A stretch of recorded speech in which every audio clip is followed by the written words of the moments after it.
Nice. This is good Stephen M. Sipple music. Sip joins us now from on3.com and 93.7 The Ticket makes his weekly appearance on 1620 The Zone in the mornings. We welcome him in. Good morning, Sip. Hey, good morning. How are you guys doing? Good. How you? You seem real serious, business-like. What's going on? Yeah. My hands are full because I'm walking bullet. Oh, He's got a cone on his head. Oh, he's got the cone of shame. Did he get? Is he okay? I guess is what I should ask. Yeah, no, he got snipped. As a controversial thing Christian decided to do. He's 8. I just thought he was getting his teeth done. She said, "Well, he's getting his teeth done, so we're just going to get him snipped too." I'm like, "Well, those things don't correlate at all." No. I mean, just have him get his teeth done. Not at my dentist. I know when I go to the dentist, they don't talk about that. No, that'd be an interesting enterprise. it would, because I don't think they're. I noticed you haven't been circumcised yet. I don't think they can do both. Do you need a vasectomy while you're here? My God. My God. You have a root canal and a fluffer. Yeah. Actually, probably would work. It takes the attention from one area to the other. Yeah. I mean, you're laying back. I don't know. Anyway. Thursdays with Sip is my favorite time. I knew a guy. It came up earlier on the show. You ever gone back for your class reunion? I did. I think it was probably 5, maybe 10, but yeah, I did. It was kind of fun. What was your impression of people that you had maybe not seen for a while? Now they see you because you're a public and popular figure.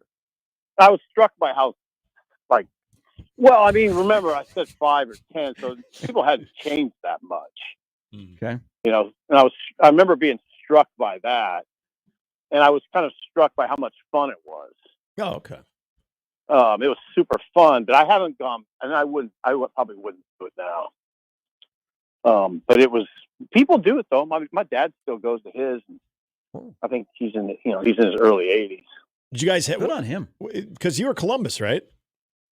Yeah, Columbus High. So where'd you guys do the reunion at? Did you go to Glur's? God, you're a good man. You spent some time there. Oh, no, we didn't. We were at I think it was Wonderlic. Oh, Wonderlic's, okay. Yeah. Yeah. And maybe, no, it was Wonderlic for sure.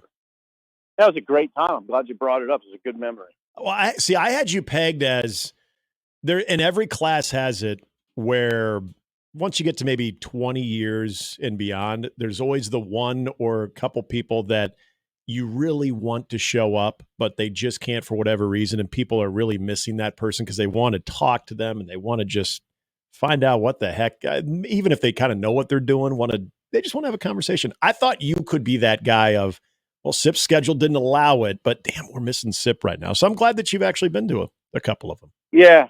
I don't know that I'd be that guy.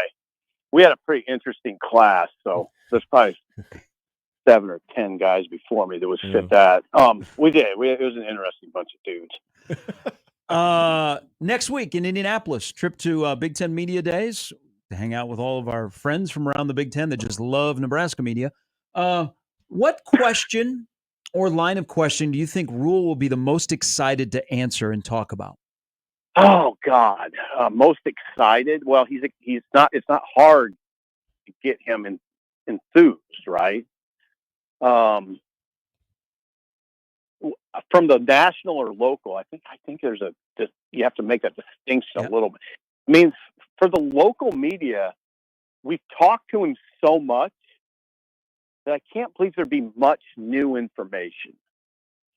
For the national media, what would he be? What would he want to hear? What questions would he want to hear? He's got to get asked about Dylan by the national media, Dylan Raiola. I think that would be something, and I think he'll be fine. He'll be enthusiastic talking about that. Here's the thing: I can't answer. The reason I'm struggling with this question is because he's enthusiastic. He'd be enthusiastic talking about a blade of grass. I mean, he's that way. So he'll be Well, great. That's what I'm telling you. He'll be great in that set. He will. He's the best PR coach that Nebraska has had in a long time, maybe ever. So let's go on the other side. This might be easier to answer. And I know local media will want to talk to him about John Butler and Jameer Mosey, the additions there. What I mean, and I may have just answered in my head the question here that I'm going to ask you. What questions do you think he won't be real excited to answer? Would that be Coop? Oh, sure. I mean, that would be hard.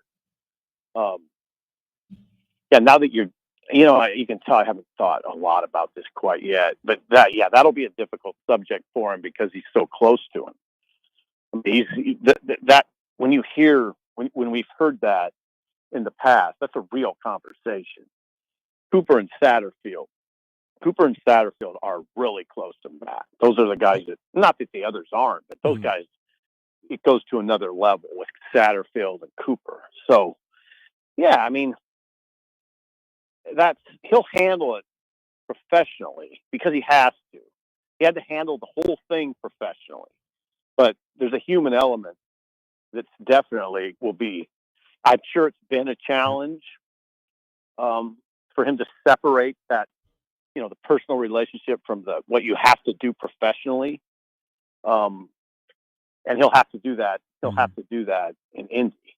But he's good at that stuff. He'll handle it. But I imagine that won't be easy. I think the quarterback discussion can be somewhat challenging for him because we've all anointed Dylan, and that's not been his posture. It's his posture. No, there's still a competition to be had. So that can get a little awkward, just a little awkward. The thing about Rule is he's very good about subjects that can be awkward. He's very gifted at diplomacy, and he's very gifted at smoothing out rough edges because I would call him incredibly good at PR and very intelligent, and just a good human being. So touchy subjects are less touchy with Matt. Hey, was that well known to you that Satterfield was kind of in his inner circle? Nope, it wasn't. In fact, one of Matt's former assistants I was talking to the other day said that, and it struck me. I was like, and I asked him, like, really, Satterfield too? And he goes, oh yeah. He goes, it's very. He said it's pretty much the same. Like Cooper, Satterfield's on the same level as Cooper in that regard. Wow. Yeah, Satterfield and Rule are very close. Okay, so kind of keeping it on the coaches here too, because we're so, I think, far removed from it, but this is the first time that all of the Big Ten media will have a chance to really interact with Matt Rule, keeping it with the coaches. And this ties into being excited about talking about what they're able to do at quarterback, but also the impact of Glenn Thomas. Is that one so far down the road that we don't really even circle back to it as far as things that are really or could potentially be a big factor in 2024? That's a good question. It does. That seems just like old news. Yeah, it does. It does. Yeah. It's not. It's really not, but it seems that way. Mm-hmm. Some of that is because I think Glenn Thomas he just has jumped into it so well. I think he was a natural fit. I think it's just sort of Glenn Thomas's way. He's I watched him in the camp, and he's just a grinder on the field. He works. He's not above doing anything. Even though he has something of an exalted status at this stage of his career, having worked in the NFL, John Roethlisberger, etc. He's got kind of a big time background, but you wouldn't know it when you watch it. Mm-hmm. Yep. He'll pick up a bag and run around. It was kind of striking to me that he kind of looks like you would think he was a younger guy, the way he goes about it. So no, that's kind of. I just think he's assimilated so well that he's just become kind of. I don't want to say old news, but just not that intrigued. Yeah. He's handled it really well. Seems like that's why, like, and there was already a connection between Thomas and Rule. That's why Sip and you've kind of written about this. I don't have any worry about John Butler ingraining himself on this staff. I think one thing that Scott did wrong, even though he brought all those guys from Central Florida, it seemed like there was a tier of guys. Yeah, there were a couple of guys you're always close to, but that was a really, really tight circle that everybody else was kind of on the outside. That was just my observation. Yours might be Yeah, different. But no, I think with Rule, he has his inner circle, but they have a staff that if you keep your head down, avoid vices, work hard, just be a good person, love to talk football, love the sport, love kids, you're sitting at the big boy table and they get along. I hear more interaction between offensive and defensive coaches than I've heard in a while at Nebraska. I think so. It's hard. It's hard, Gary. It's always hard Yeah. to kind of for me to get a great handle on those things because we're just not around them very much. Mhm. You know, that's always been an interesting conversation to me throughout my career. Like, what's the chemistry on the coaching staff like? I just don't.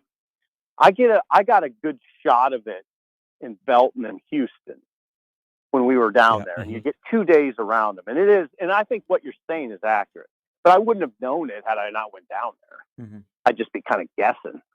I just know this about Rule, and this is what you hear all the time. It's hard. He's not easy to work for. I think that has to be said in the conversations. He's not easy to work for. There are coaches that are easier than others. There's always demand in a Power Four program or in a Division One program, or hell, I mean, Kearney State, Midland. It's a demanding job, and you have a boss that has a lot of pressure on it, right? So it's always the case. But with Rule, it goes to another level. He probably wouldn't like me saying that, but it's the dead truth. I mean, I've talked to guys who work for him. He's not easy to work for.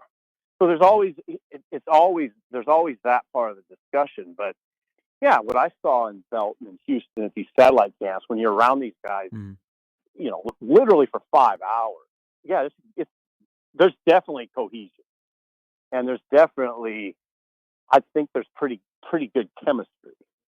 Or maybe real good. But again, Gary, I mean, I'm just not. Yeah. You got to be around, and we just don't really have that. You're not around very much. With the guys that are going to be there for Nebraska, I think it's a given. The storylines around Isaac Gifford and Ty Robinson when it comes to the season that they have in front of them. I'm sure Isaac Gifford's going to be asked a little bit about the Evan Cooper, John Butler change there too. Ben Scott, though, as a guy that just got here a year ago, has taken over that leadership role. Not necessarily what you anticipate the theme around him and that offensive line, but what do you want to know the most from Ben Scott? What do you think people will want to know the most, engage the most from what they hope to learn talking to Ben Scott on such a very interesting part of this season and what it could mean for success? I think a lot of people want to know how Donovan goes about teaching. Mm-hmm. They want to know about what makes the offensive line coach kind of tick. I think people would also just want to know about Ben Scott because we don't get to know players like we got to know them back in the day. I don't know much at all about Ben Scott. I mean, I know all the things that you're supposed to know, but we don't get to know guys as much as we used to for a variety of reasons. But I kind of I just kind of want to see what he's like. But I'm always interested in how Donovan teaches. Donovan's pretty unique. I mean, everything from the techniques that he teaches are unique, and Donovan himself is pretty unique, old school guy. And I'd like to know why that group is really tight.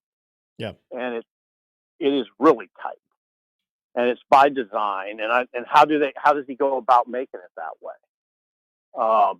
Now, offensive lines in general are like that, but again, I think sometimes it goes to different levels. And Donovan is very, very oriented that way. We have to be a unit. Everything we do is structured that way. There has to be a certain level of just tough. Mm-hmm. I mean, that's Raiola, and I guess I don't know if Ben Scott would want to hear me saying all this. Like, I'm just going to ask, he's just going to ask me all about my coach. Yeah. I mean, that's what I'm mostly interested in. Well, we around here, we talk about centers two ways. One, if they're so good that you name an award after them, or if they're so bad.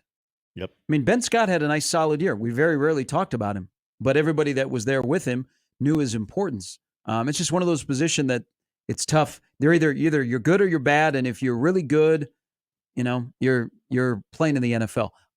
Yeah, I also want to measure expectation level of those guys. I mean, there's still a part of me that I always say it. I still think they have something to prove. We say that all the time, but these guys they're old. These guys are old. Yep. Yeah, it's one of the oldest offensive lines in college football. Right. So why do they still have something to prove? They do, though. I mean, I was saying it on my own show today in Lincoln that, I mean, these lines that Nebraska has, the bigs that Nebraska have, they're good. But I think Nebraska fans want to see some great. I mean, they want to see some greatness. I mean, it's been a while, and I think Nebraska fans almost forget what it looks like. I mean, it looks like Randy Gregory, all right? It looks like Malik Collins. And we haven't seen a lot of that. No. Now, Ken Nash, can Jamari Butler, can Ty Robinson, and then on the other side, can a couple of those guys show us something that resembles greatness? Yep. Because only if they do, that the only way Nebraska is going to get to where we all want is if somebody starts flashing great. Because you're going to just be middle of the road team if you got a bunch of guys that are very good, but nobody's great. Yeah, I think there's a correlation when you're in the trenches and you're churning out All-Americans. That usually means good things. I mean, 100%. There's a school there's a school in Austin, Texas that has been void of All-Americans in the offensive line for a while. There's a program in Lincoln, Nebraska. I'll get you out here on this. And you mentioned the word improvement or importance, and camp opens up on July 31st. The first game is August 31st. What's the level of importance of that month for Malachi Coleman? Oh, God, yeah. Really important because he wasn't able to do much in the spring. He was out there and he could do some drills, but he had a shoulder issue. And I will tell you, the drills I saw, he looks really good. I mean, but it's important. He doesn't want to, because I don't think Malachi wants to fade into the pack. And he happens now to be competing with some bigger receivers that look like him. Mm-hmm. Now he's not the guy in the room where you say, "Ooh, wow, look at that 6'3", 6'4", 200." Yeah. Well, now there's a couple other guys that look like that. So, and Banks and Naylor. So there's that. There's more competition. But I think it is important for him from that standpoint. Don't get lost in the pack. He doesn't have to. He's good. I like Coleman a lot. I like Lloyd a lot. I like those young guys.